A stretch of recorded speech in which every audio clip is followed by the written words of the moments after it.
Hello, everyone, and thanks for joining us for the fourth online meeting of the Rapid Rehousing for Youth Learning Community.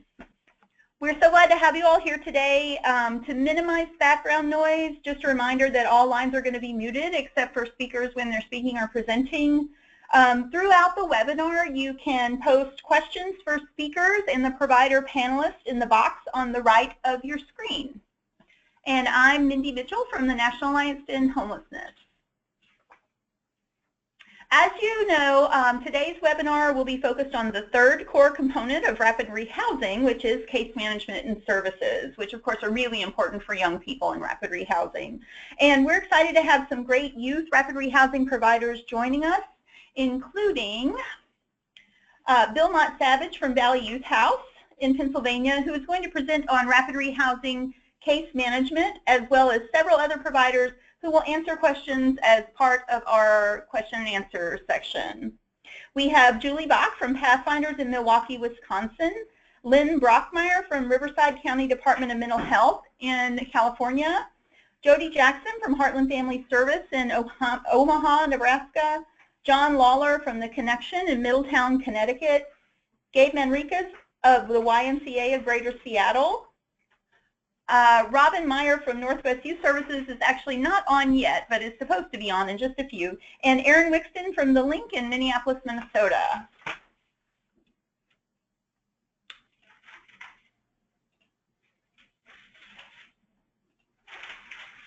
And just to get us started, a quick reminder again of why we're all here. We want to improve our knowledge and understanding of rapid rehousing for youth by learning from one another about effective programmatic and systemic responses in communities that use the model. And of course, this is even more important now because so many communities have been awarded recently with a lot more funding for youth rapid rehousing. And those most recent COC awards will be really great for young people in communities. And I know that everyone wants to make sure that we are able to provide the best rapid rehousing response possible. So we'll go ahead and get started. We're kicking off today's learning with a presentation from our very own Jen Saunders, the Alliance's Senior Program Officer and all-around rapid rehousing expert. She's going to give us a general overview of the third core component of rapid rehousing, case management, and services. And here's Jen. Thanks, Mindy. So as Mindy mentioned, I'm just going to give a quick overview of rapid rehousing, case management, and services. As you all already know, the three core components of rapid rehousing are housing identification, rent and move-in assistance or financial assistance, and case management and services. So to put it more simply, rapid rehousing programs help participants find housing fast, pay for housing, and stay in housing. So the goal of rapid rehousing case management is really to help participants obtain and move into permanent housing, support them in stabilizing in housing, and connecting them to the community and mainstream systems and supports they need to maintain their housing. As rapid rehousing is not a permanent housing intervention, so the intent of this type of case management is to assist a household in accessing and stabilizing in a housing unit. Because of that, case management focuses on navigating barriers to tenancy and helping participants build a support system. And this can include helping households find permanent housing and negotiating a lease, helping resolve issues that impede access to housing, providing time-limited services that help households stabilize in housing, being available to help resolve crises, connecting households to resources to help them achieve both short and long-term goals, and the services should always be client-directed and voluntary. Because rapid rehousing case management is time limited, as we've mentioned, most programs assist people for 6 months to 1 year. It requires a big focus on housing, including activities related to helping clients pay for housing and find that housing, and addressing the barriers to keeping them in their housing by providing the direct services, but also by connecting them to supports outside the program so they can maintain that housing. I'm just going to give a really quick overview of the rapid rehousing case management standards. If you haven't seen these, they're posted on our website and homelessness.org. They're also in the Facebook group, and I'm sure we've sent it out before, and we're happy to do that afterwards. As I mentioned before, case managers in this type of case management, help people obtain housing and move into permanent housing, help them to begin stabilizing, and then are also helping to identify when it's appropriate to close the case. Case managers' housing-focused activities typically fall into two main buckets: assisting participants in obtaining housing and then maintaining housing. Case managers first explore and help people overcome their barriers to housing, but this doesn't mean that they're waiting for people to be housing ready. As you know, rapid rehousing is built on a housing-first philosophy that recognizes that everyone is ready to be housed despite their barriers and by virtue of being homeless. And the case manager is focused on working through these barriers with the client when obtaining housing. So as I mentioned, there are two types of housing barriers: barriers to obtaining housing and barriers to maintaining housing. Those barriers to obtaining housing are tenant screening barriers, or things that a landlord is going to look at when deciding to rent to a tenant. And some of these factors could include evictions, criminal history, rental history, income, and lack of documentation. Barriers to maintaining housing are things that interfere with a person's ability to comply with a lease. So some of those things can include being a good neighbor, keeping the noise down, not damaging the unit, and not paying rent and paying it on time. So some of the principles of rapid rehousing case management and services that are included in the standards document are that case management should be client-driven, voluntary, flexible in intensity, offering only essential assistance until or unless the participant demonstrates the need for or requests additional help, that it always use a strength-based approach to empower clients, and that it reflect the short-term nature and housing stabilization focus of rapid rehousing assistance. A case manager's job description is also described as part of the standards. The job description should include direct case managers to focus on housing and to use strength-based practices focused on participant engagement and meeting the unique needs of each household. And that's really a focus of rapid rehousing, making sure it's flexible and that it meets the needs of the particular household. And programs that have specialized staff that conduct housing locations, case managers work closely with those housing locator staff to match the client to an appropriate unit as quickly as possible. A quick note on staffing. Ideally, in programs that have resources, a rapid rehousing program can separate the housing identification function from the case management function. That's obviously very challenging to wear both of these hats, and I know many of you listening to the webinar do this. But if you have the ability to restructure or hire a housing locator or housing specialist to focus on identifying housing for participants, that's really the ideal staffing design. A housing locator with real estate experience can focus on all the specialized tasks required to help clients find housing, and case managers can then focus on providing the support during and after housing placement. And some of these supports can include providing home-based and mobile visits to connect with clients, helping clients identify strengths to retain housing and behaviors that contribute to housing instability, and linking clients to mainstream and community resources. When case managers are wearing both of these hats, of course, they're juggling both sets of these duties. So it's important for programs to figure out a manageable size caseload to enable case managers to do both sets of duties as effectively as possible. So here are some standards related to case plans. They should be focused on barriers to housing retention, as just discussed. Case plans should summarize the steps both the case manager and the participant will take to achieve the participant's immediate, short, and medium-term goals. The case manager should update plans regularly, and the intensity of case management, if needed, it can increase if needed.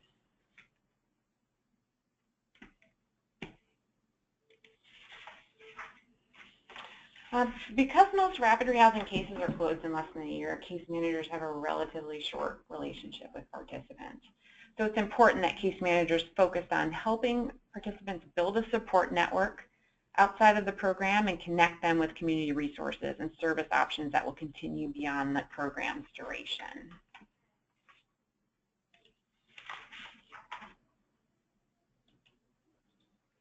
So here's a community support network map that we sometimes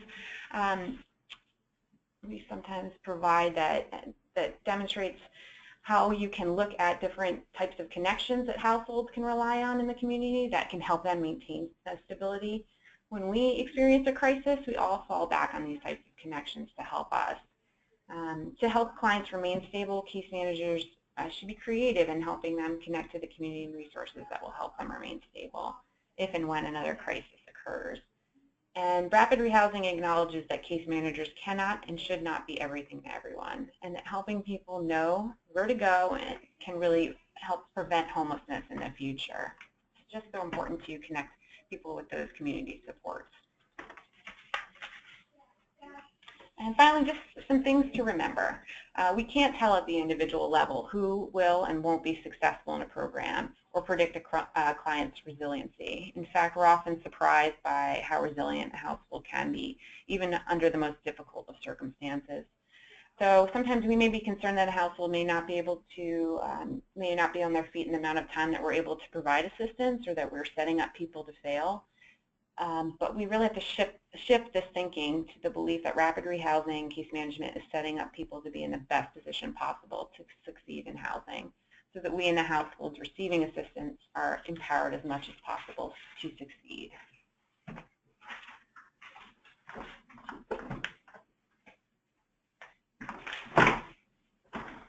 Great. Thank you so much for that great overview of rapid rehousing case management, Jen. And now, as usual, we're going to hear from a youth rapid rehousing provider about how this core component plays out in practice for young people experiencing homelessness.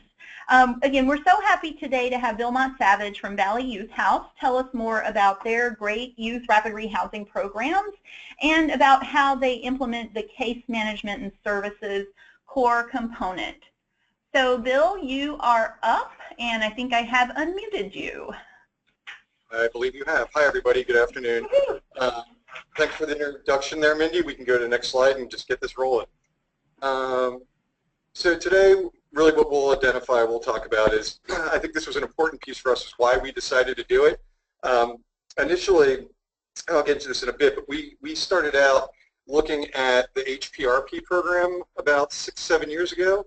And I had staff in my program actually crying about the program and fear about looking at a rapid rehousing model. So it's been an interesting evolution for us over the last 7 years. I'll talk briefly about our cultural and philosophical shift, challenges, solutions. I'll give you a little bit of the typical model and case flow. Again, some of the things I think are most important in this are around the culture, philosophy, and approach.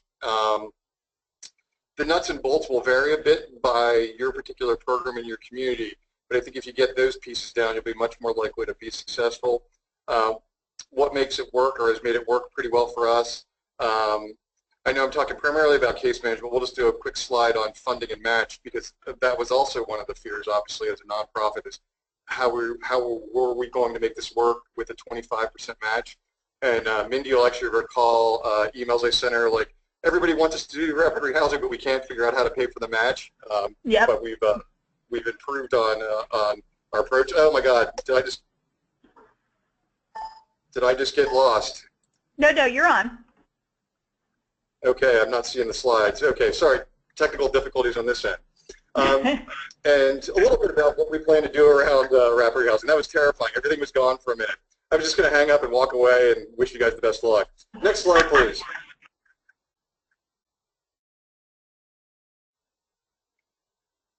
Are you there, Mindy?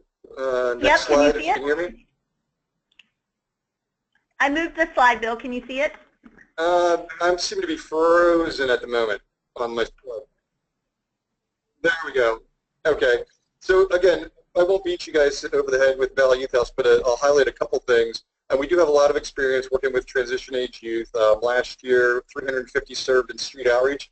I think this is one of the important advantages we have, and again, I'll get to this bit, I'll state it now, is our street outreach people are really helpful in helping us find these young people, and they're also helpful in navigating what we do in that time period when we're looking for housing for folks. And 154 babies in 2015. Different models. I will say rapid rehousing for the moment for us is one of our smaller programs. only served about 50, I believe it was 58 youth last year, but with the switch to of some of our transitional programs to rapid rehousing, and the fact that basically a whole lot of folks are asking us to do rapid rehousing, we anticipate that increasing. We also work with about 2,000 foster youth that are aging out of care in Eastern PA, including youth aging out of care in Philadelphia. So we're working with over or close to half the population of the foster care youth, and as many of you I'm sure are aware, they're a real high-risk population as far as facing potential homelessness. Next slide. A couple quick picks. There's our street outreach RV, which I think is pretty cool, and again, we can use that to help get the kids off the streets and then look towards moving them into rapid rehousing. Next slide. And I just like showing off our rapid rehousing team, our street outreach team, because they're all such funky, cool people. Next slide, please. All right, so this is sort of why we did it. We have a long history. About 12, 13 years we've been running transitional models, housing models through HUD supportive housing. And when the opportunity came up for HPRP, it was really obviously just an opportunity to serve more young people. And the thinking was that our approach, while we had to shift some things philosophically, the nuts and bolts would not look a whole lot different. We also had some of the initial fear about the fact, or the concern, that perhaps the outcomes wouldn't be as good for the rapid rehousing folks. But we had some initial success with that program, and then made the decision that, hey, rapid rehousing was a model we wanted to pursue on a larger level. For those of you that just either got funded or have been working on your rapid rehousing applications, I feel your pain. We just got 8 of them out in the last 2 weeks, and it was pure hell. But we're looking forward to the opportunity to serve more folks. Excuse me, next slide, please. Okay. So again, a little bit of the why. We had done the SHP for transition age youth. We ran 5 small HPRPs. And then we also understood the reality that HUD and our COCs were moving to prioritize rapid rehousing. And we currently have, as a simple example, we currently have 4 supportive housing grants, and we realized that if we wanted to continue to operate these programs for young people, we were likely going to have to move to the rapid rehousing model. So there was a reality here. We also saw that our initial outcomes, our tracking of our outcomes for our rapid rehousing youth, were very similar to our success in supportive housing.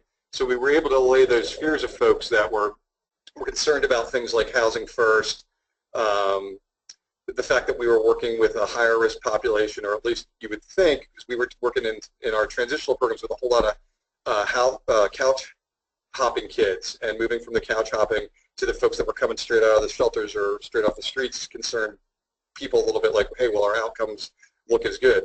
And then the other piece that's really obvious is it's a more affordable service, so we'd be able to serve additional folks for the same amount of money.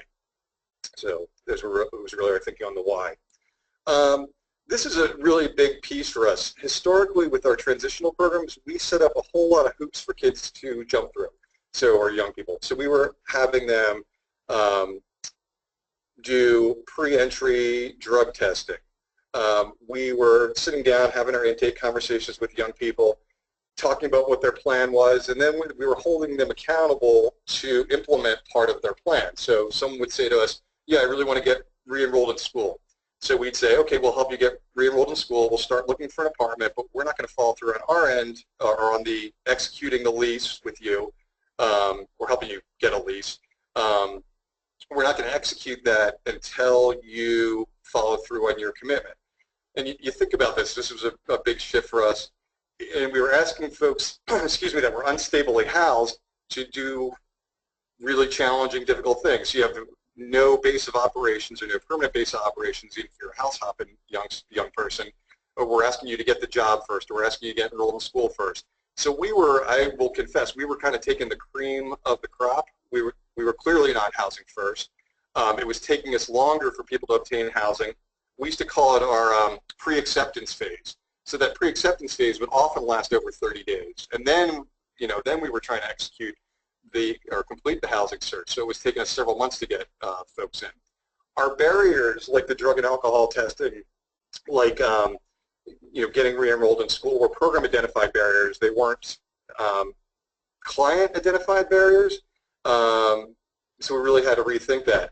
And it was obviously supportive housing and transitional housing for us was a very expensive program. Simple examples of our shift is we were trying to really focus on all aspects of self-sufficiency, which we are. But I was actually at the National Alliance training last week when someone talked about really is the scope of your program to end homelessness or is it to end poverty? And I think we were more on the end poverty spectrum as opposed to the true purpose of rapid rehousing. So we were trying to make sure everything was taken care of, that the young person had lots of money saved, and while we still want to emphasize those things, the primary focus is now on housing. So today we're primarily housing first, and I still think that's been a move for us. I think some of our old-timers, as far as staff, have taken a little longer to come along, and moving staff's thinking was really an evolving, evolutionary process, I guess you would say. We have removed barriers. We used to focus a whole lot on, again, the program-identified barriers, the program-identified consequences, and we've really gotten out of that. I'll probably mention this a few more times, and focused on natural consequences. So it's not about following Valley Youth House rules. It's about following your community norms, getting along with your neighbors, being a good tenant, following the terms of your lease. And when youth get off track around those things, the focus is not on, well, Valley Youth House says you have to do this. It's, well, hey, your landlord's upset with you. What can we help you do? What do you think you can do to help alleviate that problem, keep your lease in good standing? We're getting folks into housing quicker. I'd say the vast majority in less than 30 days. And one of the things I looked at yesterday, just did some simple math, and we're looking about, we might not be as inexpensive as adult rapid rehousing because we are doing a bit longer term. We found that youth need a little bit more time, but it's less expensive. It's running us about $8,000 a youth, including supported services and leasing. Next slide, please. Okay, so challenges for us have been a lot of our COCs, the big focus, although you can include, we can obviously include some of the supportive services, have been lack of supportive service and match dollars, and I'll talk a little bit about what we've done around that in a few minutes. Lack of appropriate shelter options during housing search. I mentioned that we've incorporated our street outreach team to help in that gap. So I didn't mention this yet, but we don't have standing units available. We are going out and doing individual housing searches with young folks. So it's going to take a bit of time to get people in and figuring out what we do with young people there. Excuse me. Initially, we obviously had to learn the ins and outs of rapid rehousing. The administrative rate, it was exciting to see it go up to 10%, but most of our COCs are reserving half of that, and I don't know about other folks on the line, but our agency admin rate is 10%, right around 10%, so we've had to figure out how we're going to cover our costs to make this not a money loser. Lack of greater community knowledge. It's interesting, I went to, a couple years ago, we went to one community, it's called Luzerne County, which is like Wilkes-Barre, PA, and we went to their COC meeting, and they said, we don't have any homeless youth. Now, actually, we got a grant from them this time around. We'll be starting in October rapid rehousing that community. So it was important to build knowledge was an initial step. One of the things we also tried when we first set out to start up HPRP was we had the goal of really short-term financial assistance. I've talked to some other people around the country who are able to get young folks stabilized in 3 to 6 months. We were finding that almost none of our young people, this is a program we had in Philly, was able to, or the vast majority were not able to move on in 3 to 6 months. In one of our communities, there were initial bumps with centralized intake. That wasn't us. It was primarily that the providers that were chosen for centralized intake were not folks that familiar with youth resources, so it took some time to educate them and learn more about how our programs work. But at this point, about a year and a half into it, it's going much better. Probably the biggest one for us was my SHP staff as we converted or added rapid rehousing. Their answer to my pleas was, well, what we're doing is working really well. Look at our outcomes. and just a resistance initially to change. And I'll talk about some of the strategies that we use to address that. And while we're not Philadelphia and more so suburban Philadelphia, well, I'll reverse that. Philadelphia is fairly affordable, or there's fairly affordable communities. One of our programs is in suburban Philly, which is really expensive, at least by my book. Fair market value is over $900 for a one-bedroom, and it's been challenging to find affordable units in that location. So, some of our solutions, kind of in order. For our match dollars, one of the things, and again, folks that have applied probably know this, in the past, my understanding, and Mindy, you can chime in on this, please help me out if I'm getting something wrong, but my understanding was initially we needed cash match and we couldn't write for 100% of the grant with the in-kind match documentation. Now that we can do that, that's been really particularly helpful in us expanding this to other communities. We're being in the process to expanding it. But we also have been able to obtain some of those cash match dollars, which has been extremely helpful.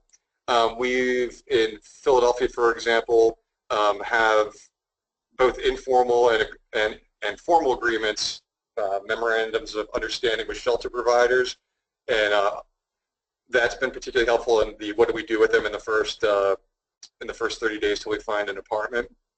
And our COC, particularly in this is in Bucks County where we're converting, which is also suburban Philly, we're converting to rapid rehousing, has really been focused on moving folks through their shelter system faster so that we can get our young people that are going to enter rapid rehousing in the shelter, because that's still a work in progress, but that's been promising so far.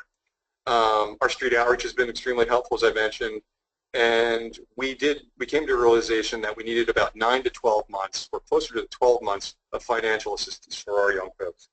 And when someone's doing the training on how you get them out in 3 to 6, I'll be on that webinar listening to you guys and getting some expertise, or maybe some of the panel members have some ideas about that. Excuse me. Centralized intake, again, there was some time to work out the kinks. And one of the other solutions that was helpful for us, and this is kind of going off a slight tangent, but that community awareness. So one of the things we did is we took control or took leadership in managing youth pit counts and campaigns to raise awareness. So a couple quick photos. You can go through these pretty quick. I mean, I think I have photos up next. But we organized Philadelphia's youth count. We organized Lehigh Valley, which is Allentown, Bethlehem, Easton's youth count. We participated on a statewide pit youth count about 3 years ago. And we were obviously counting the truly homeless folks, but then we were also counting, even though it didn't meet HUD definition to raise community awareness, we focused on young people that were couch surfing as well. So we got a lot of great media coverage in Philly. This is Adam. He's one of our alumni. We did a campaign called Couches Don't Count, set up couches all over Philadelphia, and had some of our clients, former clients and staff, just meet and greet people, talk about the issue in general. And actually in Philadelphia, the city the city commissioners asked for an additional $3.5 million in city funds to fund housing for homeless youth. So I know it's a slight tangent, but it's all, in my mind, it's all connected. Next slide, please. So solutions, continuing. Staff education, did a lot of training around that philosophical shift. It was really helpful when we had our initial outcomes and we could talk to the SHP staff about the fact that the rapid rehousing outcomes looked very similar. So folks in SHP previously had been really emphasizing, well, they need 2 years to get it together. And when we looked at the rapid rehousing young people and looked at 9 months to a year, and the outcomes were similar, it was really hard to argue with the reality of the numbers. Obviously, the ability to reach more folks with a more affordable programming. One of the other related things we looked at in SHP, and it was interesting. My SHP managers would say, well, the young people come in, they do really well in the beginning. Then at about a year mark, we were seeing a lot of our youth sort of hit a plateau and get very comfortable, and then panic when they had a few months left. And we looked at this sort of unproductive time, and we realized that rapid rehousing was likely to eliminate or reduce that. We understood the reality of helping staff understand the reality of funding trends. And this is not being cruel, but it was really like, hey, if we want to continue to exist and provide this similar type of service and scattered site housing to young people, this is the direction we need to go. I do realize that there's some bonus and there's an understanding from HUD that SHP is an acceptable or a worthy model for young people, and we're still going to keep a couple of our SHPs. The reality within our COCs in many cases was they really also were pushing us to go this direction. And I mentioned this previously, helping staff understand the vision for rapid rehousing, reduce homelessness versus eliminating poverty. And real quick, next slide, a discussion about where rapid rehousing should be on the continuum of services. I won't go into this in gory detail. Part of this comes from the fact that we also serve a lot of the foster care youth, so you can ignore some of the things down on that left side of the continuum, but really a focus on rapid rehousing should be the closest thing. It really is real world. I could move it up and put it a little further to the right, actually. It's real world with some financial assistance in that case management. So if you go down that lower right side, level of assistance, with our old models, we were really focusing on, we're going to cover everything, we're going to help you save a lot of money, we're going to get you really far on that self-sufficiency continuum over that up to 2-year period.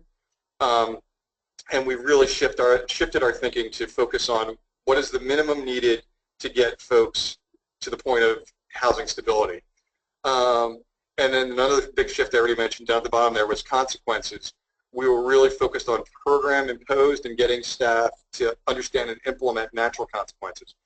It used to be a really interesting topic of supervision of like, with counselors focused on, well, they messed up, we need to hold them accountable, we need to hold them accountable. And the discussion changed to, no, we have to help them see how the real world is going to hold them accountable, how we can help them manage that and help them make different decisions, choices, plans, whatever it may be. So, next slide, please. All right, so one of our additional solutions, this has been one of the coolest things that we've gotten into, particularly in Philly. We've done more and had more success with roommate pairs recently, and this has obviously been an approach to leave people in a more likely position to be able to sustain their housing. I always tell people, like, I'm pretty old now, but I think I had roommates till I got married pretty much, being a social worker, and our youth would, the experience that we had in some of our programming previously was, well, there'll be more drama if they don't have their own apartment. Anybody that's ever had roommates, there's always drama, but that's, again, a life skill that people need to learn how to manage. So what we started doing, really at the first meeting with the case manager, we started having discussions about the possibility of having a roommate. So right from the beginning. One of the big hooks for the young people was part of the discussion and looking at units online and things like that and prices. Hey, if you do have a shared apartment, you'll be able to afford a nicer unit. If that, well, our fair market value may be approaching $1,000 for a 1-bedroom and as well over $1,000 for a 2-bedroom. Your eventual rent might only be, $450 a month if you do a roommate relationship.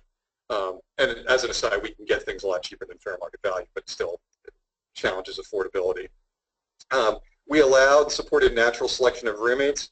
I did not mention this, but in the current program in Philly right now, we have an SHP, but we have rapid rehousing. Our rapid rehousing is specifically for LGBTQ youth. Excuse me. A lot of those young people knew each other and had relationships with other homeless young folks, so we supported those natural connections. We also started administering a roommate profile. One of our staff got something offline. I can dig it up. She had then adapted it for our use, and we shared that with young people that were considering a roommate. We hosted matching parties where, social events where the young people would get to meet and greet and look for potential roommates. And then we've also done roommate contracts when we do have that to outline what bill is in what person's name, when our payments due, what's your agreement going to be about having overnight guests, all those sort of things, respecting each other's space and peace and quiet, those type of things. Next slide. So I'll run through this pretty quick. It's not rocket science. So referral multiple sources versus centralized intake. One of our locations has completed centralized intake. That's actually worked pretty well. They're also doing some of the housing locator services for us. And another in Philadelphia, we're in process of developing centralized intake. Well, I should say they're centralized in theory, but it's not quite as far along, I guess I'd say. Screening and assessment, we're really focused on screening in. Last year, we had one conversation. I had one conversation with a manager about a young person that she felt, for a variety of reasons, would not be safe. And that's really our bottom line question. Is this person likely to pose a threat to themselves or a serious threat? And it's got to be legitimized, legitimate threat to themselves or the community. So I believe in the last year we served, I believe again, it's on the last slide, 58 in rapid rehousing. We screened out one. Reduce barriers. We do a 30-day initial plan, and while the focus is housing, we really include this sort of traditional independent living domains.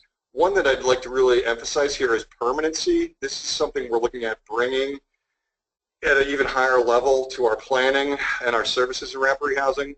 So permanency is the simple concept of connecting young people to long-term positive caring adults. So it's going through with a young person, having discussion about who may be a resource for them, who they could reconnect to. In some cases, it may be a housing resource. In others, it may be a support resource.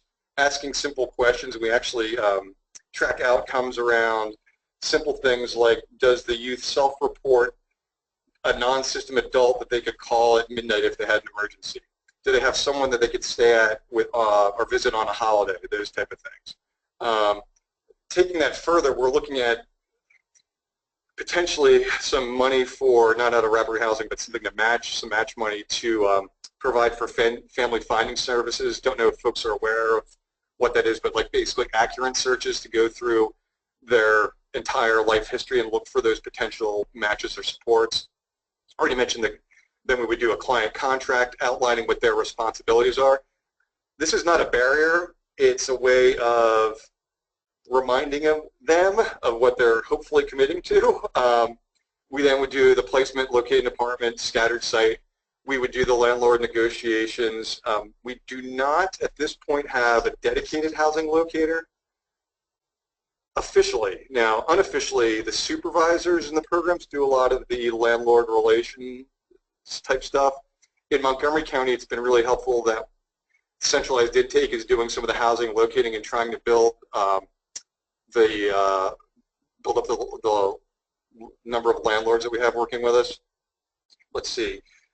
We then provide the move-in assistance. This is obviously the security deposit, rent, etc. We also are finding that the majority of young people are coming to us with not a whole lot.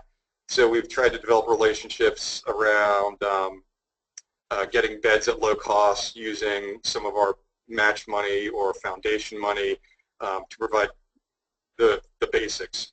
Next slide, please. A bed, a chair, table, couch, those type of things. We then would develop the individual service plan with those domains I mentioned, with some additional domains. Then provide ongoing intensive case management. I say 10 to 1 or less. Sometimes we're stretched beyond this a bit, but ideally we would like it at 10 to 1 or less. I know that rapid rehousing is really focused on giving folks what they need, but we're finding, at least in the beginning, that these young people need a whole lot of time. So we're seeing the vast majority face-to-face at least once a week, in their homes, in the community. They can also come into our office, particularly in Philly where the office is centrally located. They can get to us pretty easily, but more so we're out there working with them in the community. And this is something where I think we need to do some more work. We're discharging based on client readiness, and that would be from financial assistance. We'll do aftercare up to 2 years, so we're always a resource for the young people up to that time period. But the things we're looking at and trying to define this a bit better is the ratio of income to living costs. Are they in a stable leasing situation, and do they have those permanency resources? And we're having that discussion with the young person. Final call is made by, well, the call is made by the case manager and the case manager supervisor, but can be appealed to the director if the youth has a rationale for why they need a bit more time. Next slide. Front-end stuff that we found really important. If you've been on one of my webinars or trainings, I always emphasize this stuff, but it's not downgrading our young people, but we shouldn't assume, think of what you knew at 18 or 19 years old. So these are the type of items we really review with young people. Well, right after that intake process, we start having those discussions. A lot of those are, some of those are formal, most of those are informal with the case manager out in the community working with a young person. I'd say some of the biggest ones I'd highlight is landlord relations, being a good neighbor. We talk about community norms, you know, what are the expectations of your neighbors, what it's going to mean if you don't get along with your neighbors, that type of thing. Family relationships a big one. So what are you going to do when your mom says she wants to stay with you? What are you going to do when your younger brother doesn't have a place to stay? Not saying we won't help those people, but come to us and let's talk about what we can do. Maybe your younger brother can live with you if we can arrange that. Next slide.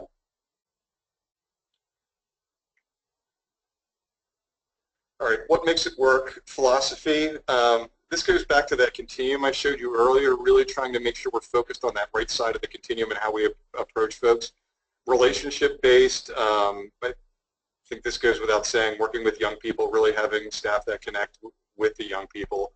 Understanding of adolescent development. This also goes along with knowing that they're going to, I think I have it in here somewhere, but knowing that they're going to make mistakes and keeping that in the context of what do normal, whatever that is, older adolescents or transition age youth do.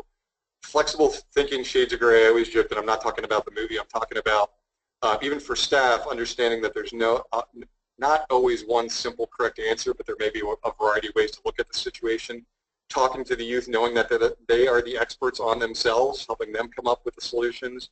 I find that folks that are looking for the one right answer as case managers, in many situations, don't do particularly well with us. Opportunities to practice skills, the supportive services I mentioned on the front end.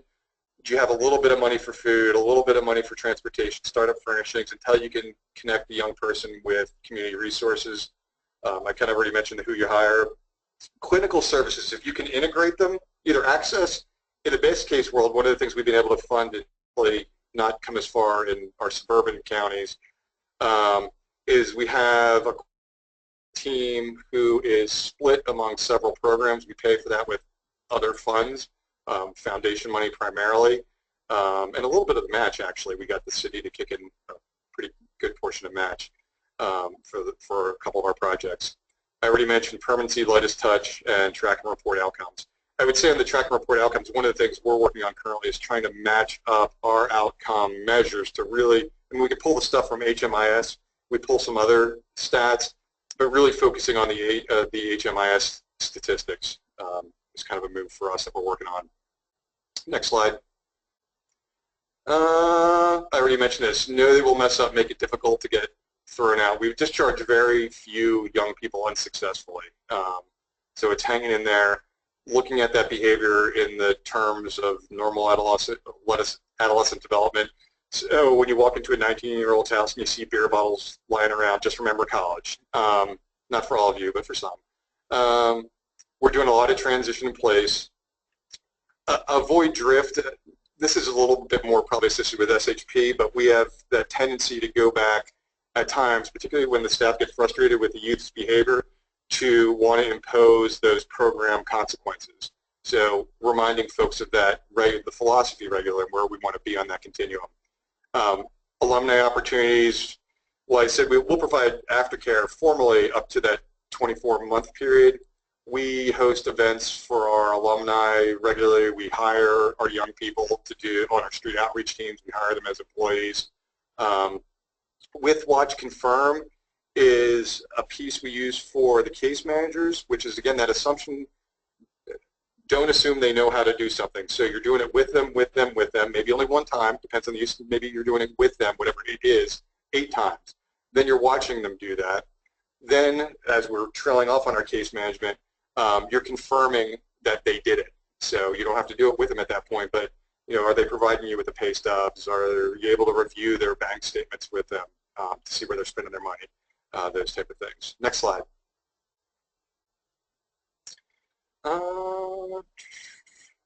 Funny tips, I'll hit this really quick, because that's not what I'm supposed to be talking about, is it, Mindy? I think the biggest pieces for us have been able to have some flexible money built in. So one of the things we've done is an annual casino night. We net over 100,000 from that. That really is used to help support a lot of our housing programs, but particularly rapid rehousing, so we have some flexibility. I already mentioned building community awareness, so the last year or two we've organized a youth count for the Lehigh Valley to raise community awareness.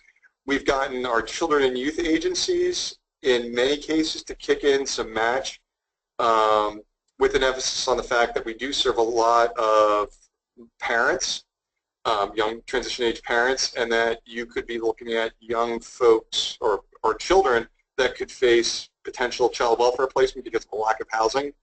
So this is a more cost-effective approach, and it's better for the kids, obviously, to not come into the system. So these are some of the things that we've looked at in our approach. Next slide. These are some of our outcomes, just showing that for us, at least, things are working out pretty well. Wasn't a huge number discharged. If I do something like this next year, I'll be able to probably triple this number of young people. But basically, out of the 20 youth discharged, 19 out of the 20 exited to stable housing. We saw good education outcomes. We had 85% employment, which I thought was amazing when we're talking about young people that came out of homelessness. That's 17 were employed, 3 weren't. Again, I know it's not huge numbers, but encouraging numbers for us. And was that my last slide? I don't know, Mindy. Let's see. Oh, vision. This is one more. One more. Okay. So we really see rapid rehousing as a part of our continuum of services in each county that we serve. So we're in 11 counties now. We've got rapid rehousing applications in 8 of them, or already doing it, or are transitioning our supportive housing. So when I showed you that slide a while back, the continuum slide, we have other services. Rapid rehousing is not right for everybody, but it's right for a good portion of our clientele. So we're really trying to bring that to each of the communities. We're continuing to work on the flexible funding sources. Really, again, the next one is really, again, a lightest touch. We're working on formalizing permanency as part of rapid housing. I think that's one of the cool, if we're doing anything that's cutting edge, I think that's one of the pieces, which is really aligning resources to focus on that piece around permanent resources for young people. Doing more of the public messaging. So you look at that, you people on the line are probably the heart people. There's some wallet people out there showing that it's a cost-effective strategy. One of my populations that we work with a great deal that I mentioned earlier that's highly at risk of homelessness is former foster youth. So for some of our former foster youth that have ended up homeless, the stats show that by the age of 24, 60, I believe it's 60% of the males, don't quote me on this necessarily, have been incarcerated. So incarceration costs $40,000 a year. Rapid housing has costed $8,000 a year. And 85% of those kids are getting employed, at least our very initial numbers. As a public official, which would you rather pay for? What are you going to get your most bang for the buck for? So hitting folks from both sides. And then, as I've mentioned, the awareness and advocacy. So doing the pit counts, doing the things like the Couches Don't Count campaign. And that's about all I have to say. I thank you so much for your time, and I enjoyed speaking with all of you. Hopefully I have some good questions. Thanks so much, Bill. I love all the great work. Hang on just a second.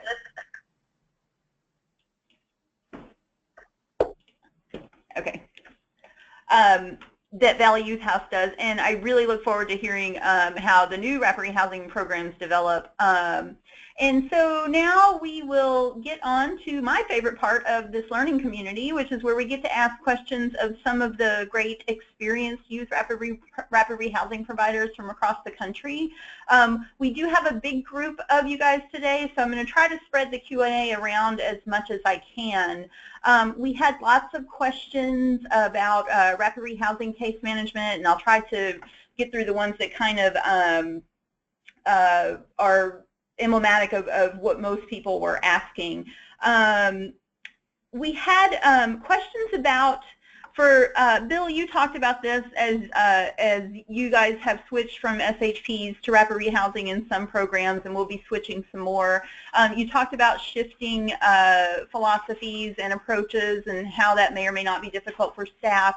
And I know that most of the providers that we have on the panel have rapid rehousing programs, and they also have transitional housing programs.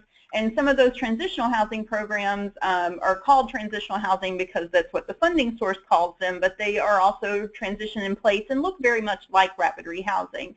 So I wonder if we can just kind of go down the list of each of you and just talk about if you think there's a difference in case management for rapid rehousing versus your transitional living programs and what those differences are, or if there's no difference, why there's no difference. So Bill, do you want to kick us off for that one? Sure. As I mentioned, it really, for us, it looks a lot the same. The primary differences were that philosophical shift that I talked about, and then the term of, it's not so much the case management, but the financial assistance being shorter. I mentioned that our experience had been we often saw that plateau or dip with the SHP young people after about a year where they got kind of comfortable, and when you're 18, 2 years seems like forever. So it's not so much in our approach. I think in the reaction of the young people is a little bit different. There's more urgency, I think, in general. And maybe we emphasize that urgency probably a little bit more. That would be one minor difference, I would say. Great, thank you, Bill. And just for ease sake, I'm going to go down the list as it's appearing on my screen here. So Aaron, from the link in Minneapolis, are you on the call still? It looks like you are from my end. We have Aaron? Okay, Gabe, how about you from YMCA in Seattle? Any differences in case management approaches for transition in place, rapid rehousing? And so one of the things we've noticed over here in Seattle is our approach to, definitely working with our participants within transitional housing to rapid rehousing has been very similar. We come across with an approach of trying to assist the individuals to become independent. So we have two different kind of like timelines for each program. If somebody's in transitional housing, within that 1 year that they're in that program, 1 to 2 years that they're in that program, what can they work on to become independent, as well as if they're in rapid rehousing, what does that timeline potentially look as well? It might vary for each participant, but definitely we're working in the same sense of what can we do to potentially help you get to that next level where you can become independent, and also kind of we also stress the importance that potentially coming from transitional housing, there might not be an option of permanent housing after that program. So what steps can they take to get to that point where, just in case there's not a program available past that point, what they can do to become independent and find housing. Great, thanks, Gabe. I'll try Aaron again one more time. Aaron, are you on?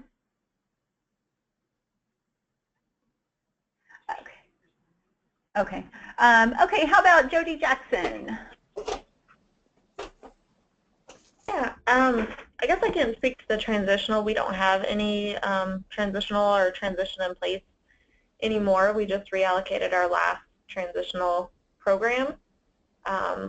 We do have permanent supportive, and so I guess I could compare it to that. And I think with rapid rehousing, we're definitely just more focused on what they need to do to get to a point that they can take over the rental costs at their own. So a lot of assistance with employment, job retention, money management stuff. Great, thanks, Jody. Okay, and I think we do have Aaron now. Yes, hi, I'm here. Yay! Hi, sorry. Hi, Aaron. I know the link has lots of different programs. So tell us a little bit about if you think there's any difference between case management models for transitional living, transition in place, rapid rehousing. Yep, so we actually have 3, almost coming up here, 4 rapid rehousing programs, both urban and suburban, and our kind of what we're calling sort of jokingly our vintage rapid rehousing, which was actually a TLP to start out with through the COC, and we did the conversion to rapid rehousing, and honestly we didn't really change anything other than just definitely being more intentional about the ability to transition in place. So I really liked Bill's presentation because a lot of the things that they're doing, we're doing as well. Definitely very intensive services to start, and then kind of getting out of their business as soon as possible and letting them do them. Awesome, thank you.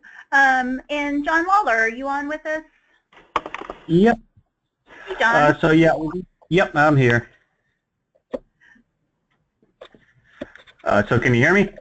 Yep, we've got you. So tell us Okay, your experiences with differences, if any, in transitional housing case management, rapid rehousing case management. Yeah, similar to other providers on the phone here, we actually don't have any experience with transitional housing, transition in place, so I'll probably defer to the expertise of others on this particular question. Okay, great. How about Julie Bach from Pathfinders in Milwaukee? I can't say anything in terms of how people have applied their different techniques of case management, but what I would talk about just briefly is the philosophical piece. And what I think what held us in really good stead as we transitioned from very much the graph that Bill showed with the lines on it, which I love, and by the way, I'm going to be asking you for a copy of that, is that we had to shift our philosophy and we had to go back to our roots as a runaway and homeless youth program, where we really focused on trauma-informed care coupled with harm reduction and coupled with positive youth development that really then focused on a housing first philosophy and really, saying get people in and then figure out what they need. And then what we've really found is we either figure out people are going to be successful in rapid rehousing with a rapid rehousing model, or we've found out they're going to need permanent supportive housing. And so we've got that piece of time where we are where we're I'm getting really weird signs. Are you guys being able to hear me? Yeah, I can hear you. Okay, sorry. I will not watch my screen then because it's telling me things I don't understand. That we had to focus on making our services client-centered, yet not that dependency and not that punitive piece. And so by focusing on the housing first, getting people housed, and then building relationships with them so we could figure out quickly to move through rapid rehousing or to move towards a permanent supported housing, that's really been the gift that we've received as we've moved through this process. Great, thanks so much, Julie. Let's see, Lynn, do we have you unmuted? I think so. Do you? Okay, good. Yeah, I can hear you. Okay. I think it's very similar for us as it is for the others who have spoken, and Bill's presentation is very similar to the focuses that we've taken. One of the key pieces for us, though, is recognizing that transitional housing, especially if it's not in a scattered site that's transitioning in place, it's very easy for staff as well as the tenants to begin to look at it as it's our place, meaning the program's place, as opposed to rapid rehousing where this is their home that they're going to remain in. And that doesn't seem like it should be a big shift, but it really is a dynamic shift. And especially for youth who have either lived in the past in quote-unquote other people's places, to now have their own home is a dynamic shift, and helping them adapt and adjust to that. But even more so for the workers and staff, all of our workers and staff serve permanent supportive housing, emergency shelter, those things that we do within our programs. So they have a varied experience. And we had to work with them to have a paradigm shift in their thought process as well, to addressing that this is their home, so consequences are their consequences, not necessarily the worker's responsibility. And we often see them trying to take that on, and we have to kind of readdress that regularly. Also, the perception that we're setting them up for failure. I have that conversation frequently with our individuals who are serving the residents. And what we've identified is that, and I share with them frequently, is that when you're homeless on the streets, when you're living on the streets for whatever period or in and out of different individuals' homes, there becomes a point where you lose hope that life can ever be different. And they don't even recognize necessarily that that's what's happening. And so our role is to hold the hope for them, to show them that, yes, things can be different for you. So, as a worker, in the very beginning are saying, we're setting them up for failure. You've already decided they're not going to make it, so where's the hope? And how are you holding the hope for that individual? And so they talk about feeling like we've removed the safety net. And after, and if have them have that paradigm shift after they work with them on an ongoing basis with multiple individuals, after a period of time, it does, like Bill said, there's that drift. And they do drift back to the, I want to protect, I want to surround them, I want to put a parachute under them, over them. And so we need to, because they also kind of get in and move into things can't change, and helping them see that our job is to hold the hope for them and to back off and allow them to move forward in that. So that's been the biggest shifting in philosophy we've had. Awesome. Thank you so much, Lynn. And after some technical difficulties, we have Robin Meyer with us from Northwest Youth Services. And Robin, I know you guys also have an active transitional program. Is there any difference in the case management that happens in one versus the other? Yeah. Hi, Mindy. Can you hear me okay? Yep. Okay, great. Yeah, there is. And I think Bill spoke about it really well, too. And I also loved that kind of spectrum slide. That would be really great to share out. And I think that's where it's probably most different. In our transitional living program, we still do use kind of a warning and exit procedure when there's violations of the program expectations, so especially if they're safety related or any drug or alcohol use in the apartment. All of our TL units are room-mated situations, and so we do, programmatically, we carry the liability for anything that happens in those units.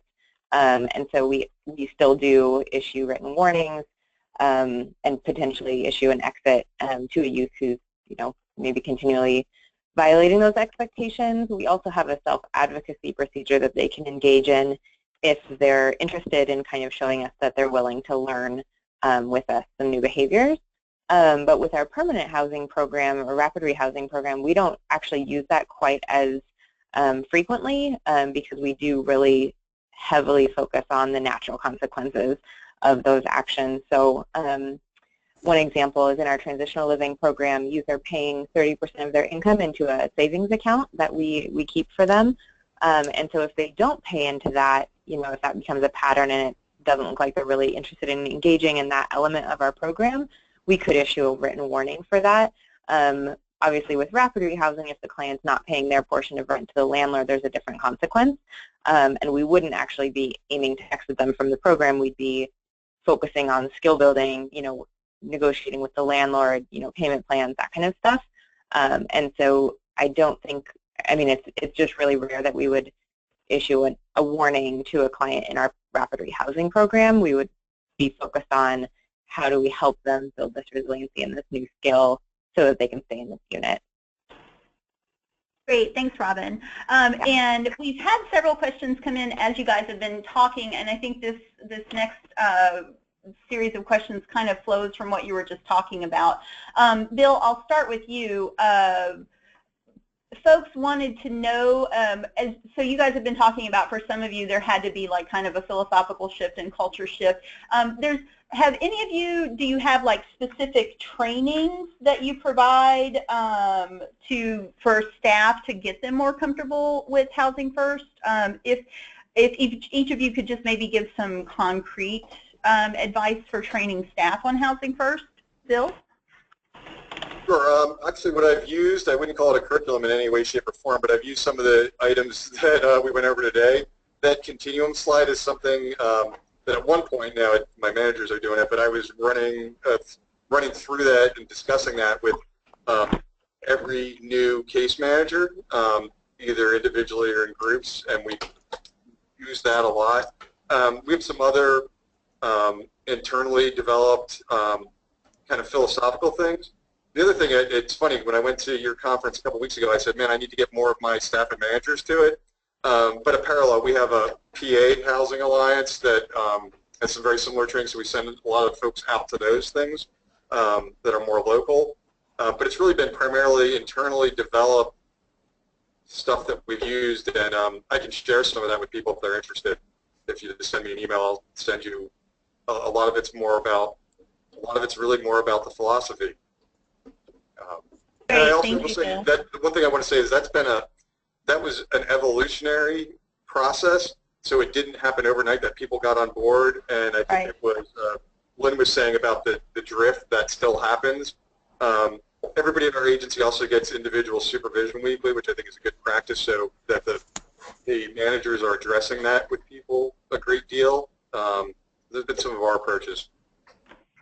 Great, thank you. And yeah, we will, everybody, there's been some questions about the slides. We'll definitely include the slides and gather together some of the tools that panelists have been talking about that they use, and post those on the Facebook group, and also send those out, maybe link to them on our website or in the newsletter. I wonder if any of the rest of you, maybe just popcorn, if you have some thoughts about training techniques that you use for staff to move to a housing first approach.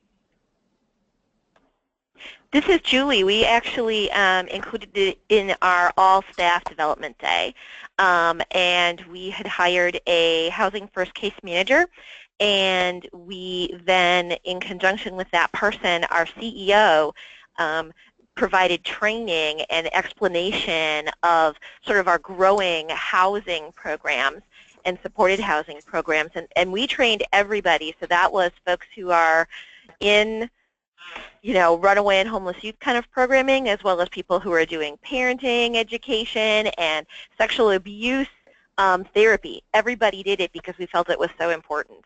We also have trained and we incorporated philosophical training with the majority of our volunteers as well. Great, thank you.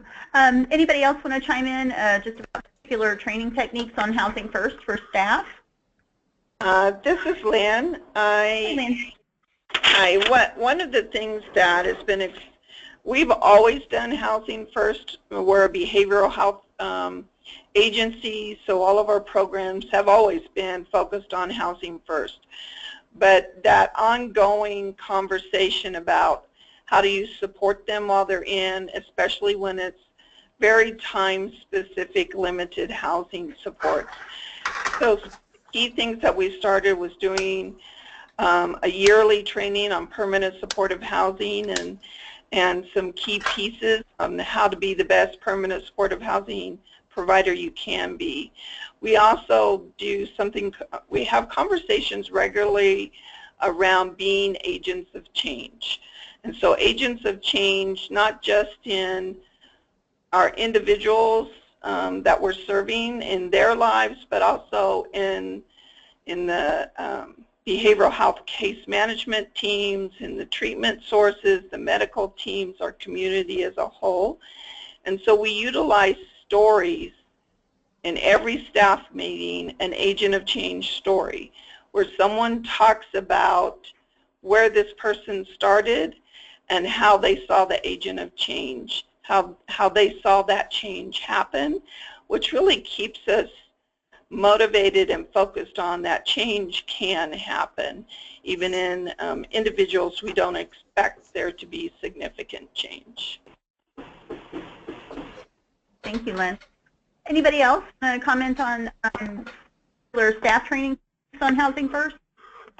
This is Robin. I have one just really brief comment. I think what I've seen effective for our case management team is actually showing the data nationwide of how successful this program is. I think somebody mentioned earlier, we have a lot of heart people that tend to work with us, and I think sometimes it's really nice to balance that out with just showing them, this is bigger than our community, this is bigger than just the youth we work with, this does work, this is the frequencies, it does work, and I think it can validate the times when we put in that hard work and maybe a youth doesn't remain housed in that program or in that specific unit, just acknowledging, even if we're at about an 80% rate, that means there's 20% of folks that this may not be the right program for, and we've learned something and they've learned something through that process. So I think our team has found sharing that data really validating and encouraging, and has helped kind of get buy-in.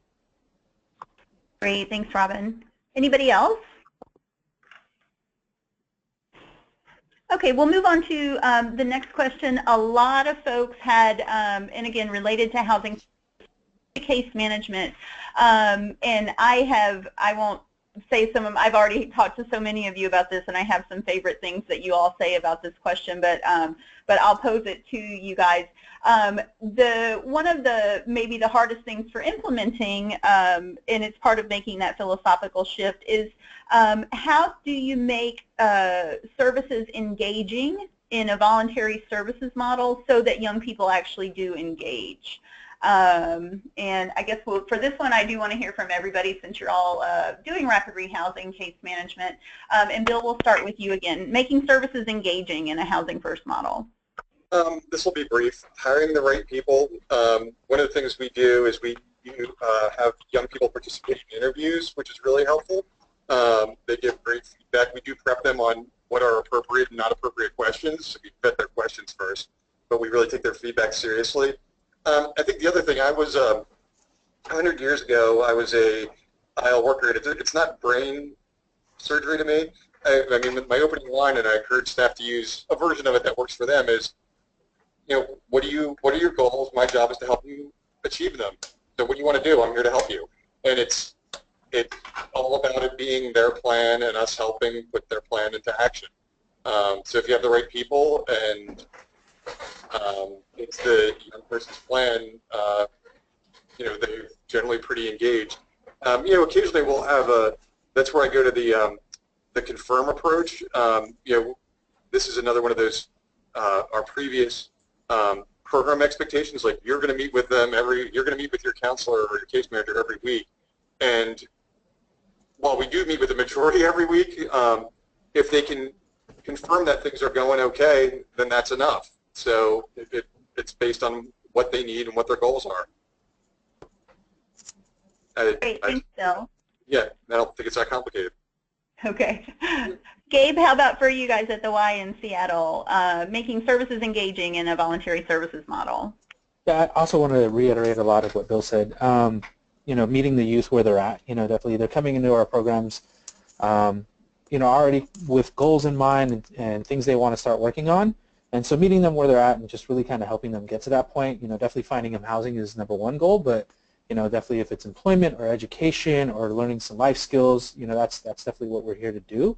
And, kind of working that strengths-based approach on really kind of like, maybe focusing on some of the strengths that they have and also like addressing some of the weaknesses that they might have that are maybe holding them back to that independence, I think is also a big thing. Great, thanks, Gabe. Erin, how about for you guys, voluntary services, making services engaging in a housing first model? Sure. Well, I definitely want to mirror the importance of hiring the right staff. Obviously, we not only look for people who have experience working with young people and homelessness, but also we do a lot of internal orientation and staff training around positive youth development, trauma-informed care, and harm reduction in our model. So our staff is sort of well-rounded and equipped to work with young people to meet them where they're at, as someone else just mentioned.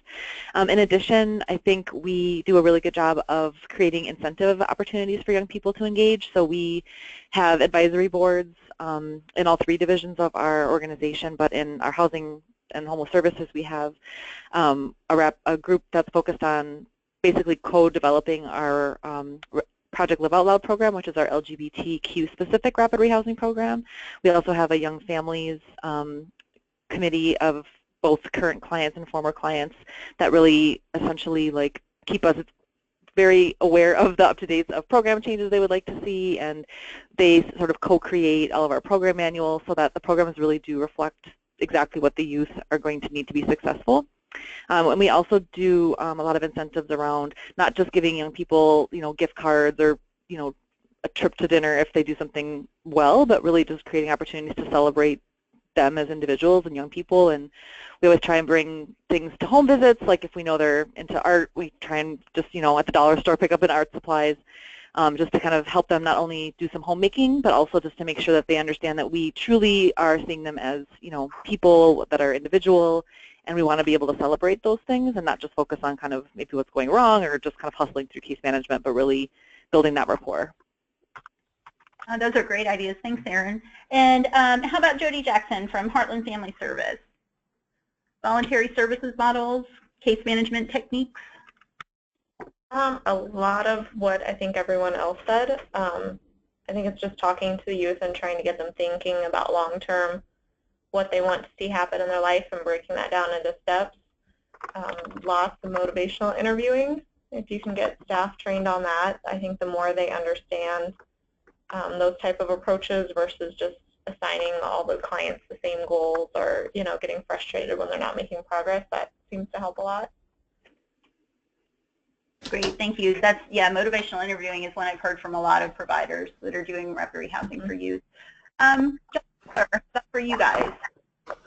It's probably a lot of the same. We also have youth involved in our interview process, and that's fairly invaluable because they have a very keen eye as to who the right people are. But to reiterate the motivational interviewing piece as well, that's been a core component that we utilize because it really helps avoid staff fall into those kind of historic traps of wanting to push ideas on individuals and services rather than just to try to elicit what their needs are and go with momentum where you have it.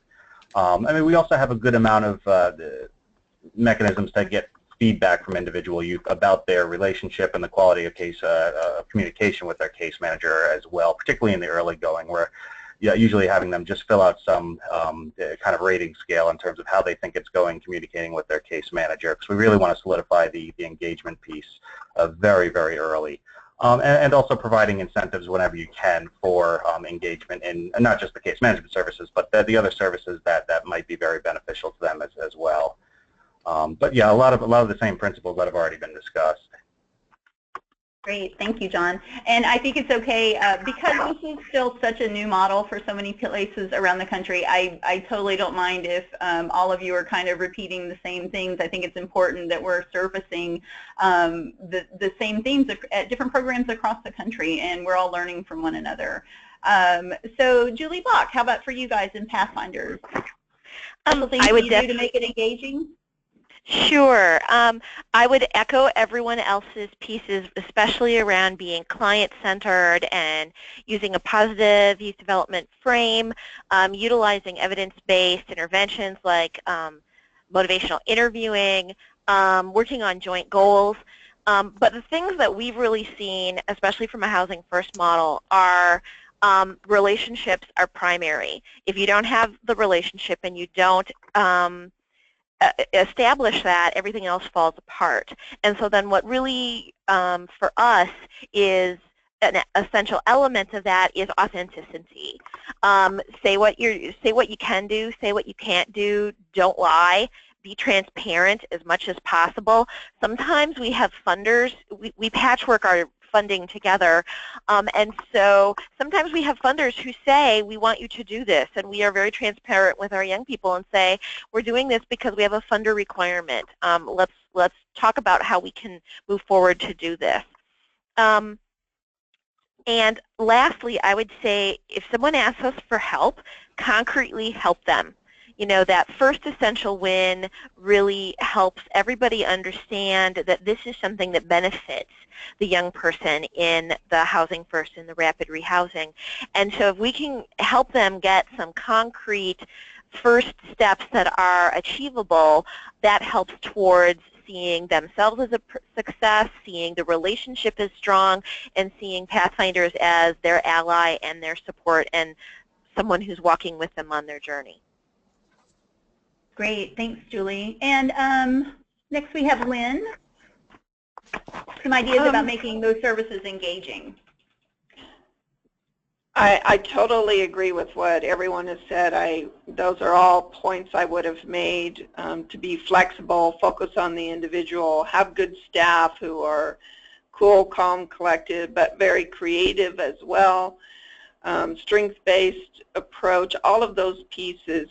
The only thing I think I would add that we're seeing or have really recognized, even in our permanent supportive housing as well as the rapid, is that there is a certain pivot point in every barrier. So when you're working with an individual, the barrier isn't what defines the individual. You have to identify how they define themselves. And the pivot point for us that we've recognized over and over again is in the home. So when you're making a home visit and the barrier surfaces in the home visit, you have a unique opportunity at that point to be that pivot point for them, to help do that paradigm shift of how they address it and how they approach it. And it's a very different type of engagement than you would typically have, for example, in a program site at sometimes, because the pivot point in their home is that it's their home and they have some ownership to it. So their reception and receiving of things is based on a little different focus. And so we found that to be something we really try to focus on and strategize on, along with all the other pieces everyone talked about.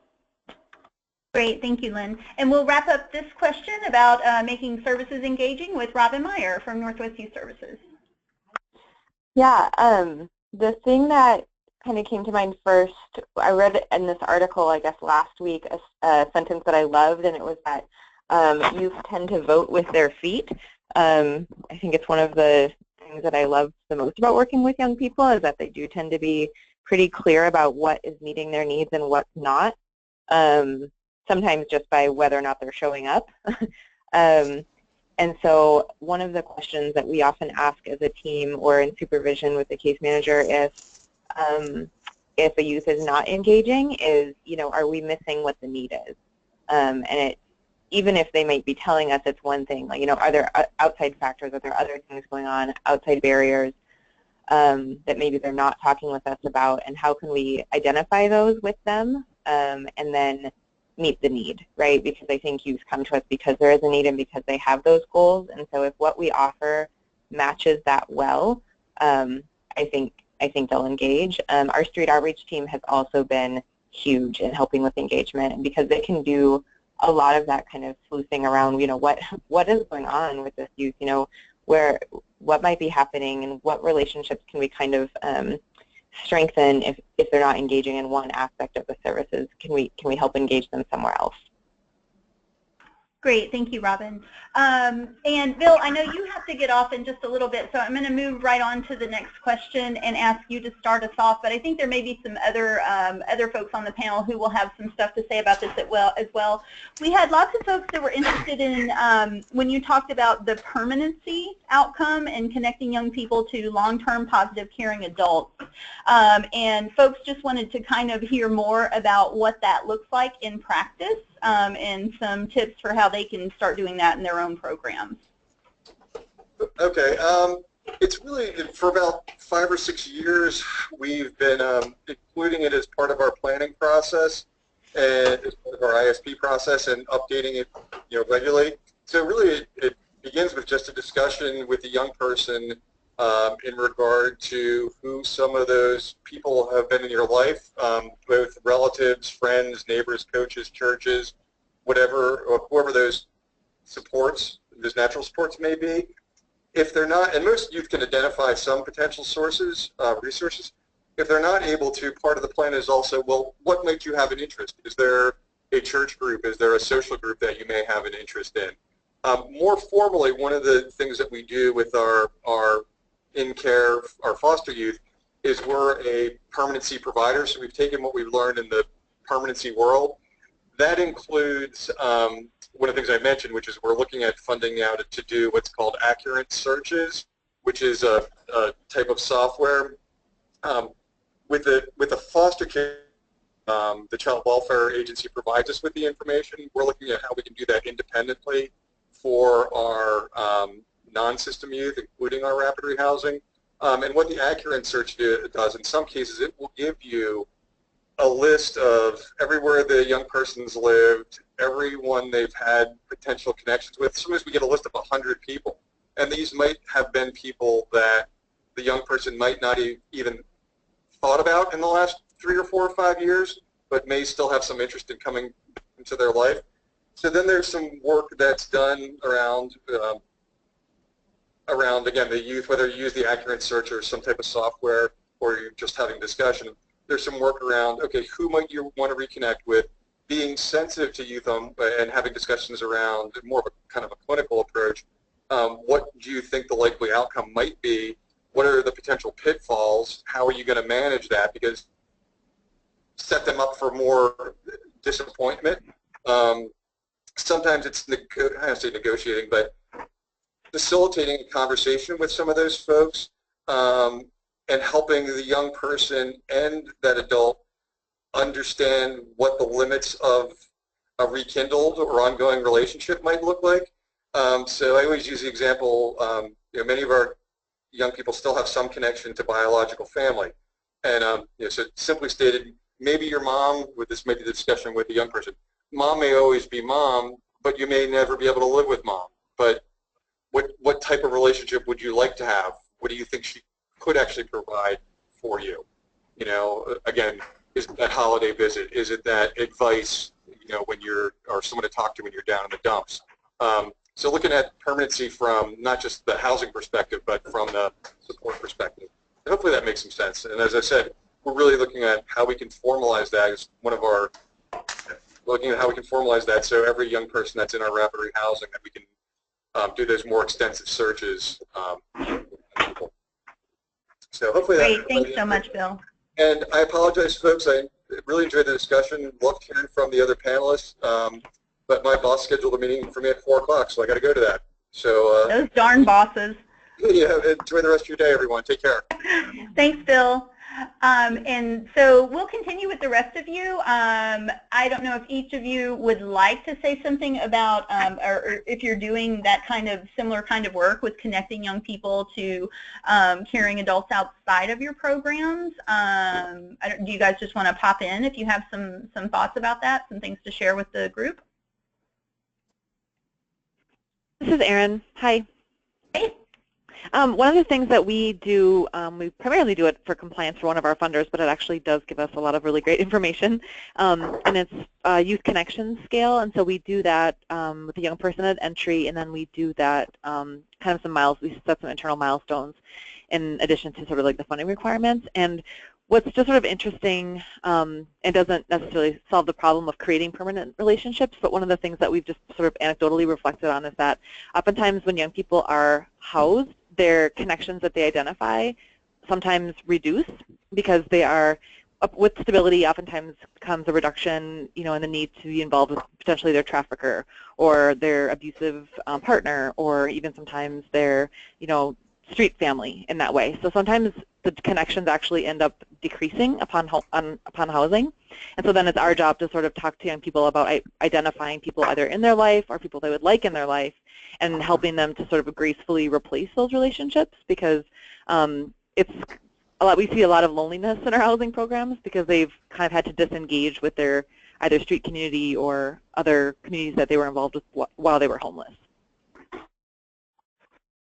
Thank you, Erin. How about the rest of you, panelists? Any ideas, anything you identify with especially the point Erin just brought up about young people actually being lonely once they get into housing?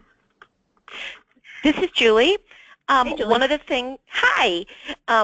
things that we built into our Q-Block program from its inception was really looking at, we initially envisioned it as intergenerational, but sometimes that was intergenerational linkages, but sometimes that was pushing it based on ages of who we eventually recruited as mentors, and then our housing program participants who were mentees.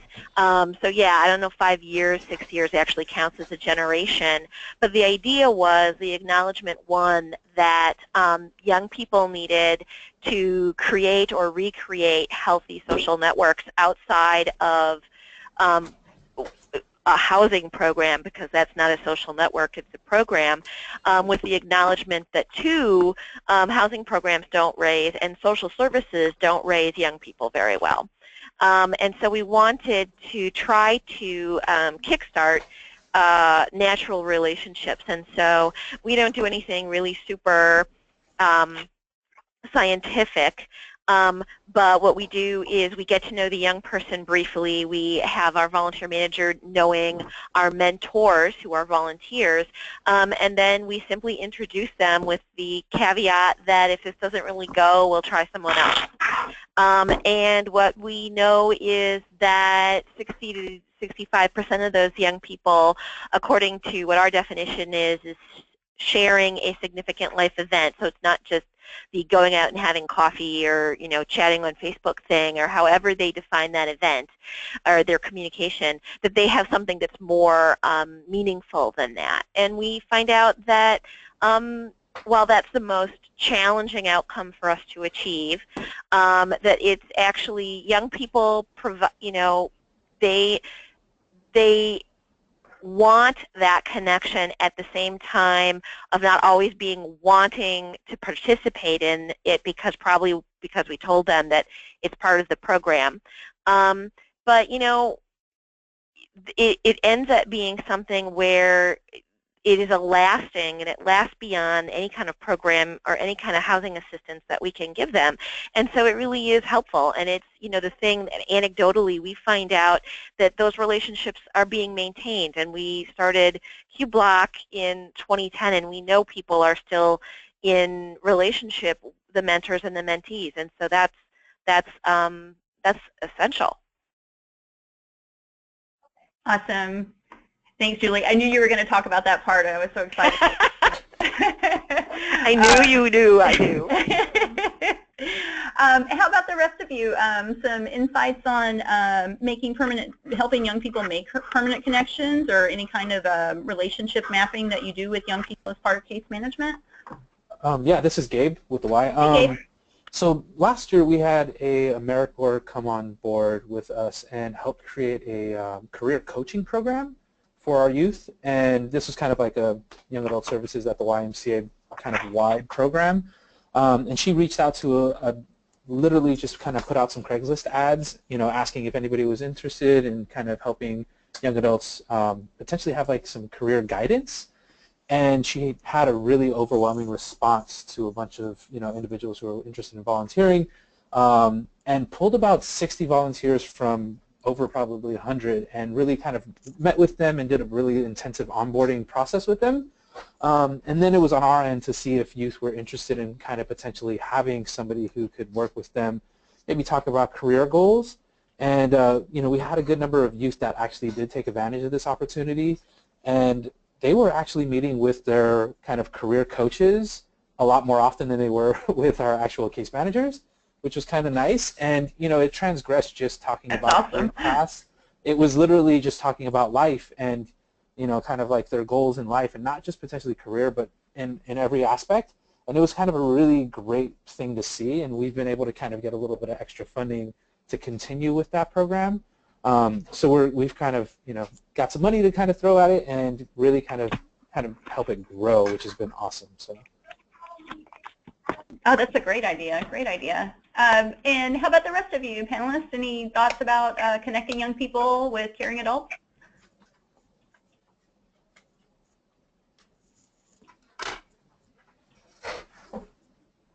Okay, so we'll move on to the next, and I think we'll make this the last question for the Ask a Provider Q&A.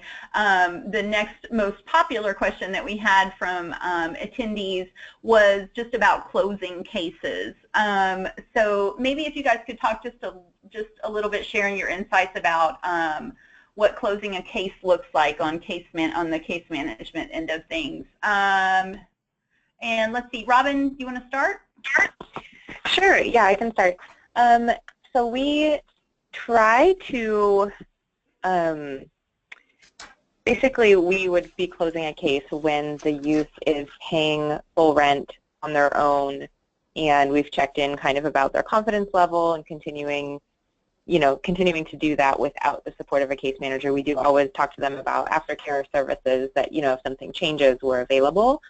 But that's kind of our first indicator, is if they've, reached that kind of top step where they're paying full rent on their own, and they've got, they understand communication between the landlord and the client. I would say, as far as the steps we take when we are closing a case, we definitely communicate with the landlord. I think that's a really important piece of it, that they know we're kind of phasing out of that youth's life.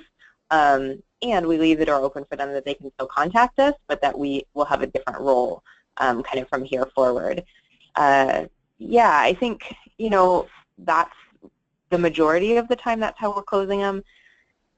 There have been situations where, maybe a youth is not able to pay rent on their own. It doesn't really look like it's going that way. We would start to explore a different housing option, something maybe more permanent or a higher level of support. And with our model, because our case managers are working in all of our housing programs, the same case manager can actually stay with that client as they transition to a different program or to a more supportive program. If that's internally. If it's external, then we would do kind of that overlapping handoff to the other agency or to the other program to make sure that that relationship is established and sticks. Yeah, I think that's what I've got. Great, thank you, Robin. And Lynn, how about you? Closing a case in youth rapid rehousing case management. Well, for our programs, because we are behavioral health, the behavioral health care continues. So those levels of intensive supports that they need surrounding their behavioral health care would continue until the individual feels that they need to move on to something else. But the wraparound housing supports, we have two components of that. There's a wraparound housing case management where the whole focus is on addressing barriers and keeping them stable and maintaining their housing. And then we also have the landlord supports. And so much as Robin indicated, we do that closing. For us, it's an ongoing basis. It's not something that just happens abruptly. We're having regular meetings with them, with the whole team, the whole group of staff that are serving them. And during those, we call them good neighbor meetings. And that's our opportunity to celebrate that you've been maintaining your housing for this long, or celebrate that this barrier is one that you seem to really have a handle on now, and that allow the individual to share with us those celebrations, and they're done as well in their home. But as we begin to close them to the housing component, that Good Neighbors focuses more and more on that celebration piece and focusing on the stabilization of what they've been able to accomplish. So those that are able to move on with little housing supports, the landlords still know how to contact us if something resurfaces or there becomes an issue, and which has happened. And then they contact us, and then we're able to work with the case management team through the behavioral health clinic to help address that and identify if there's another program that they need, if they need, as was indicated earlier, do they need a different kind of housing program, do they need more intensive supports and for a longer period. So for us, it's an ongoing period from the moment that they come in until they do graduate out of the housing piece of it. Great, thanks so much, Lynn. Yeah, and you know, one thing that I learned about this, that I love about this learning community is I'm still learning stuff too. I mean, clearly I'm not a provider, but I just it never even clicked to me that part of closing a case is also continuing that landlord engagement piece, and that you're also kind of closing a case with a landlord too, or not closing it, but letting the landlord know what's happening next. Julie Bach at Pathfinders, how about for you guys closing a case? We have the incredible luxury of when we close the case, that young person very rarely leaves Pathfinders unless they have gotten to our aging out age, which is we work on transition and termination during their 25th year because we stop providing services after 25. But during anytime younger than that, we have the ability to, well, we may very well say, you know, you're closing your case, and we are no longer going to be providing you the housing support. We have a drop-in center that we can clearly transfer them to and link them with the staff there. So we are incredibly fortunate. The rare occasions where we're sort of closing everything is often triggered by young people who have made a decision that Milwaukee is not for them, and they have decided to move. And we've unfortunately had a number of young people who've made that decision, sometimes for good reasons and sometimes for reasons of which we are quite concerned about. But that's okay. I mean, young people, we support them. We help them come up with a plan on what they need to do, whether that's examining what their income is and that they're going to continue to need to work on their housing and their budget, or, you know, sometimes we're helping them figure out how to buy a bus ticket or a train ticket because they want to go somewhere else. And, you know, sometimes we worry that those are failures because we still had a preconceived notion about what we thought their success would be.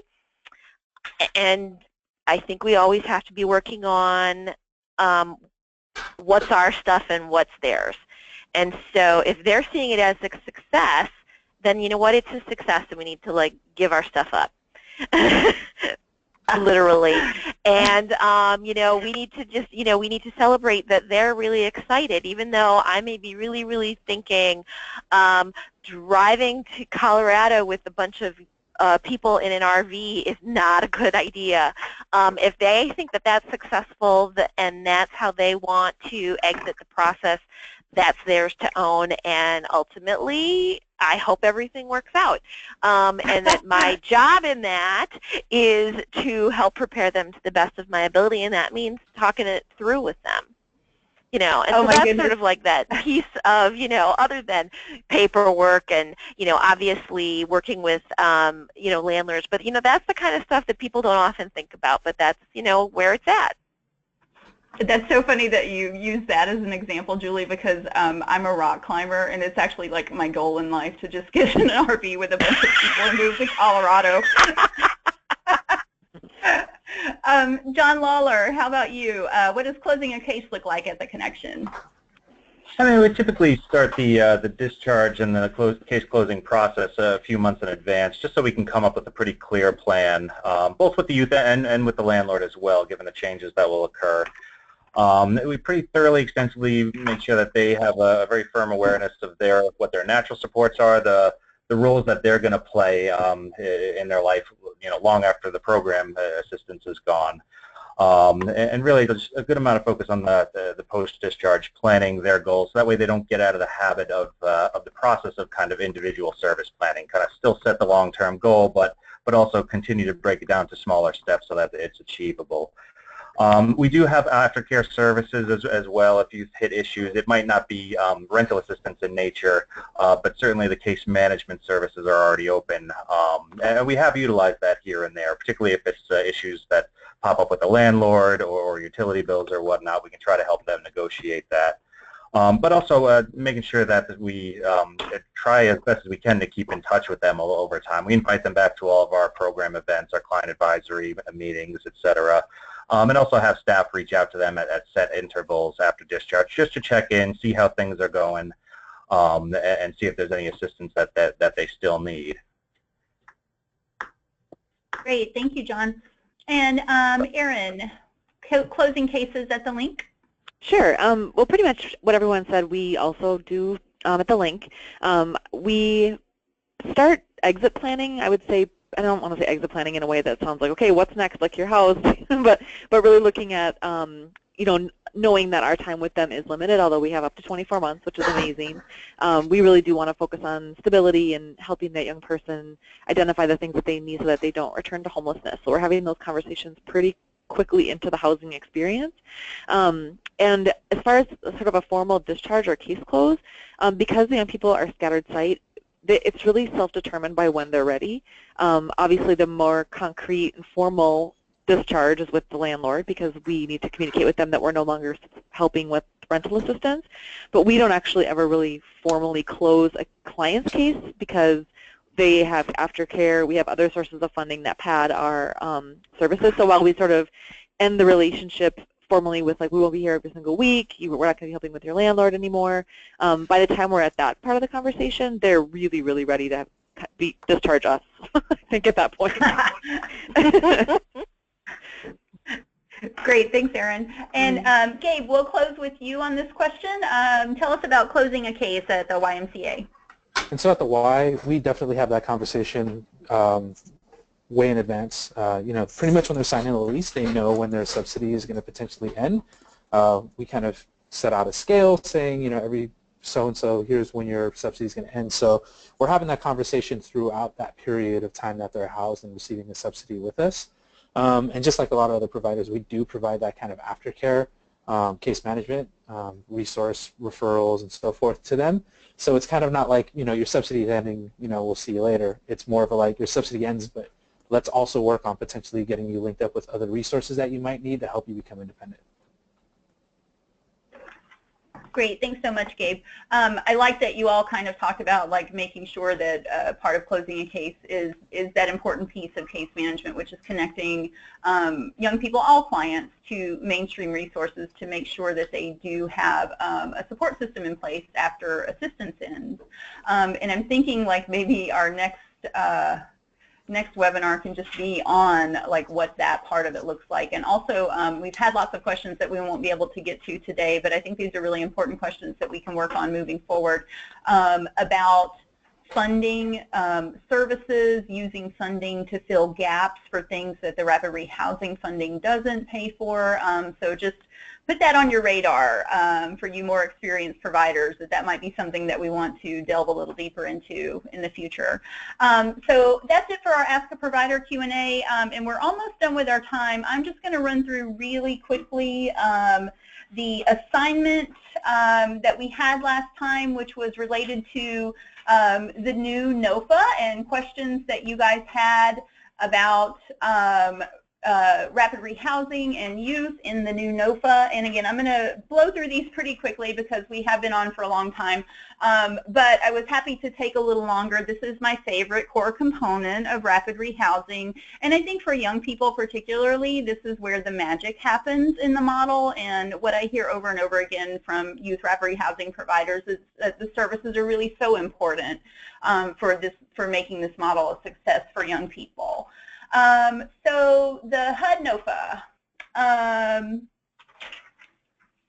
a lot of you, again, as we talked about today, just had a lot of questions about Housing First and the NOFA and HUD, and of course rapid rehousing is a Housing First model. We checked with folks from our capacity building team and had them put together some answers for us just generally about the HUD NOFA and scoring for COCs on Housing First. So Housing First is definitely a priority in the NOFA, and that includes getting people quickly into permanent housing, of which rapid rehousing is one. It's about removing programmatic barriers to accessing housing and services, and it's about making services client-centered. So COCs that have at least 75% of their projects as Housing First get extra points on the NOFA. And of course, as always, you can find a lot more information about becoming a Housing First program and system on our website. And we will make these slides available so you'll be able to access the hot links too. A lot of you had questions just about specific parts of the NOFA, if there were any that related to youth homelessness, and there are. As you can see on the little pie chart here, 15% of 15 points of the 2016 points are specifically youth-related points. And you can see the breakdown of those points here in the chart. Up to 5 points are awarded for demonstrating strategies to address the unique needs of homeless youth, and also for addressing trafficking and other forms of exploitation of homeless youth. An additional 5 points for COCs that demonstrate that they are serving more youth that are coming from the streets, so really reaching out to young people that are on the streets. Up to 3 points for COCs that demonstrate that they are increasing their funding for serving homeless youth. And then 2 separate individual points for various forms of collaborating with school systems and around education for homeless youth. So clearly, for your COCs to achieve their maximum points and fundings for your community, the COCs really have to step up their youth game, including ensuring that there is more rapid rehousing for youth. And like last year, this year's NOFA, the Youth Rapid Rehousing, is an option for both reallocation and bonus projects for young people who are coming from the streets, other places not meant for human habitation, from emergency shelters, or for young people who are escaping dangerous living situations. And then some of you had questions about the point-in-time counts in the NOFA, and COCs can receive up to 9 point-in-time count related points. Up to 2 of those points are awarded for COCs that demonstrate that they've taken extra measures to identify homeless youth. So it sounds like Bill Mott Savage's COC is definitely going to get those points. The extra measures include specific activities like engaging with youth-serving organizations and with young people themselves to improve counts of unsheltered homeless youth. Okay, so that's it for today's meeting. Again, thank you for all of you for attending and for your interest in learning more about youth rapid rehousing. Extra special thanks for all our amazing experienced rapid rehousing for youth providers for sharing their wisdom on rapid rehousing for youth case management. And save the date for our next online meeting of the learning community, which will be September 29th from 2 to 4 p.m. Eastern Standard Time. Thanks again for joining us, everybody. Here's contact information. If you have any questions or comments before our next online meeting, you can contact me and Jen anytime. And we'll see you soon on the Facebook group or on another webinar. Bye-bye, everybody.